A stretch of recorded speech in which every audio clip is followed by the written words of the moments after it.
बांस वाला झरनी कांच आ नरम, बांस वाला झरनी कांच आ नरम। ताल मिला के मारो भैया धम धमाधम। खेला खिलाड़ी लाठी मिला के, खेला खिलाड़ी लाठी मिला के।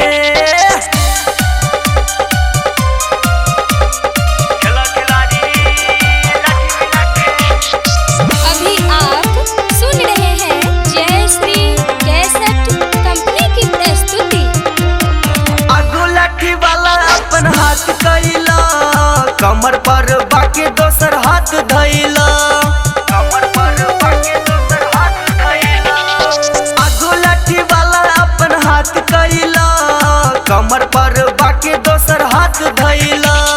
तब देखो झंडा में कैसन बारे दम, तब देखो झंडा में कैसन बारे दम।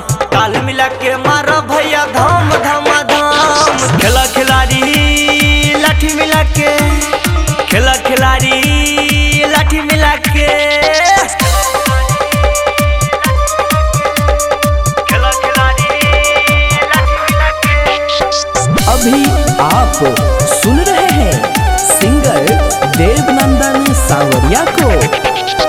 महाराजन पर चाटे अपन बाह कसिला, बाबा के सुमिर मन ध्यान कैला, बाबा के सुमिर मन ध्यान कैला। महाराजन पर चाटे अपन बाह कसिला, बाबा के सुमिर मन ध्यान कैला।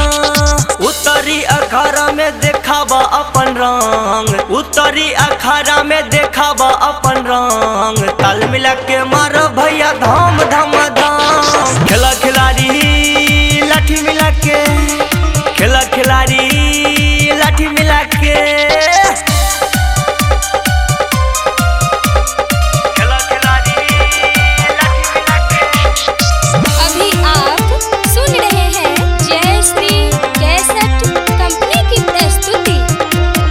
झरनी के गीत गावे देवनंदन, बाबा यो फेरियो अपन नयन, बाबा यो फेरियो अपन नयन। झरनी के गीत गावे देवनंदन, बाबा यो फेरियो अपन नयन। झूमी गेला देखू कोना धरती आ गगन, झूमी गेला देखू कोना धरती आ गगन।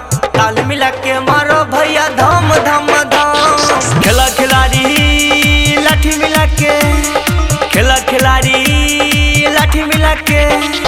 बांस वाला झरनी कांच आ नरम, बांस वाला झरनी कांच आ नरम। ताल मिला के मारो भैया धम धमाधम। खेला खिलाड़ी लाठी मिला के, खेला खिलाड़ी लाठी मिला के।